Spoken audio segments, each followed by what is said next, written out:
Shalom, Bapak Ibu dan saudara-saudari yang dikasihi Tuhan.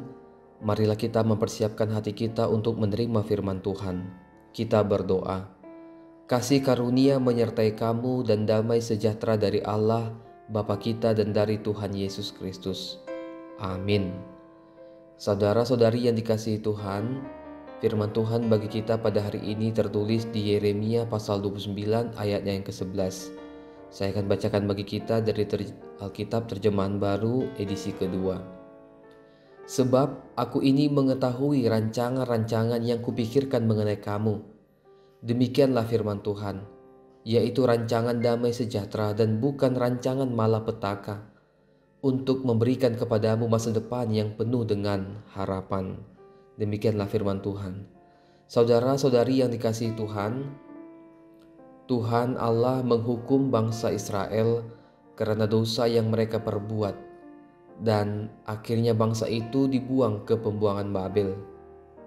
Pembuangan Babel merupakan hukuman Tuhan karena bangsa Israel tidak menunjukkan sikap penyesalan dan pertobatan kepada Tuhan Allah atas dosa-dosa mereka. Dan melalui Nabi Yeremia, Tuhan Allah berfirman bahwa bangsa Israel harus menjalani hukuman selama 70 tahun di pembuangan Babel. Dan setelah 70 tahun itu berlalu, Tuhan Allah berjanji akan memulangkan kembali bangsa itu ke Yerusalem atau kampung halaman mereka. Saudara-saudari yang dikasihi Tuhan, tentu 70 tahun di Babel adalah sebuah penderitaan bagi bangsa Israel. Dan mereka harus menunggu waktu yang cukup lama, 70 tahun, barulah mereka kembali ke Yerusalem. Akan tetapi, disinilah kita lihat bahwa Tuhan Allah merancangkan damai sejahtera kepada bangsa itu. Artinya Tuhan melalui nas ini merancangkan bahwa walaupun Tuhan menghukum mereka, tetapi Tuhan akan membebaskan mereka dan kembali ke Yerusalem. Dan selama mereka berseru dan berdoa kepada Tuhan, maka Tuhan senantiasa mendengarkan mereka. Saudara-saudari yang dikasihi Tuhan, janji Tuhan kepada bangsa Israel sudah Tuhan genapi. Dan dari firman Tuhan ini kita boleh melihat bahwa Tuhan sangat mengasihi bangsa Israel.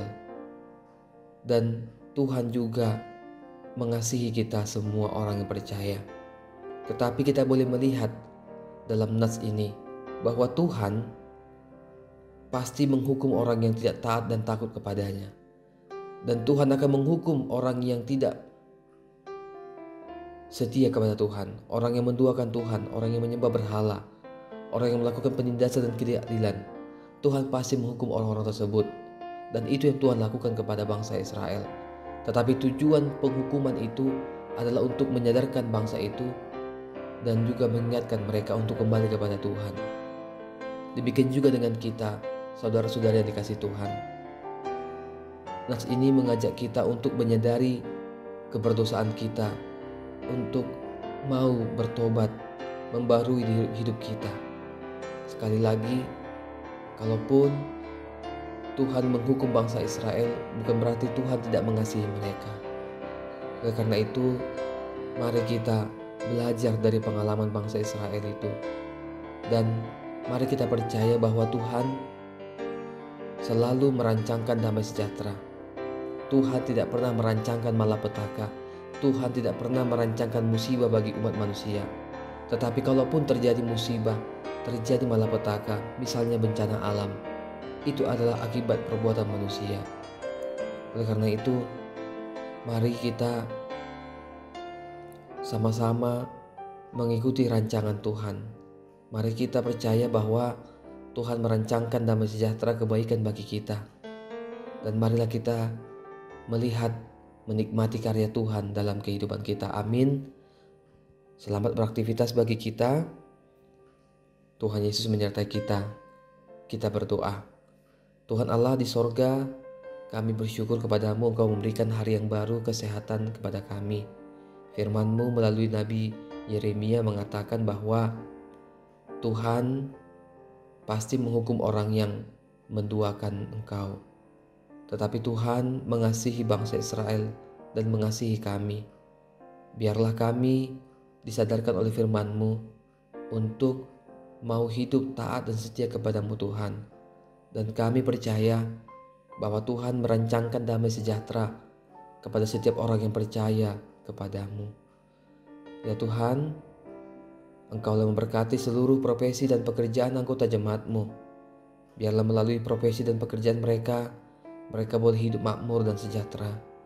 Ya Tuhan, setiap keluarga yang terpaksa harus pisah rumah karena pekerjaan mereka, Tuhanlah yang memberkati keluarga-keluarga tersebut dimanapun mereka berada. Ya Allah Bapa, kami mohon Engkaulah yang membukakan jalan dan peluang bagi seluruh jemaat-Mu untuk memajukan, meningkatkan karir dan usaha mereka. Ya Tuhan, biarlah kami dan seluruh jemaat-Mu, Tuhan berikan hikmat untuk memakai setiap penghasilan maupun gaji untuk hidup hemat dan rajin menabung, serta menjauhkan diri dari hidup yang boros. Ya Tuhan, biarlah hikmat yang daripadamu memampukan setiap anggota jemaat-Mu untuk menjauhkan diri dari sikap malas dan putus asa. Ya Tuhan, biarlah dalam kehidupan kami ini, kami senantiasa mau hidup bersyukur dan berterima kasih. Dan biarlah Tuhan pakai kami untuk menjadi berkat, untuk mengasihi orang-orang di sekitar kami. Terima kasih ya Tuhan, kami menyerahkan segala aktivitas pekerjaan kami hari ini kepadamu. Biarlah Tuhan yang memampukan kami, menguatkan kami. Ya Allah Bapa di sorga, kami serahkan hidup kami kepadamu. Dan kami adalah manusia yang berdosa. Kiranya Tuhan berkenan mengampuni dosa-dosa kami. Terimalah ya Tuhan doa permohonan kami. Di dalam Kristus Yesus Tuhan dan Juru Selamat kami. Amin. Kasih karunia Tuhan Yesus Kristus dan kasih Allah dan persekutuan Roh Kudus menyertai kamu sekalian. Amin.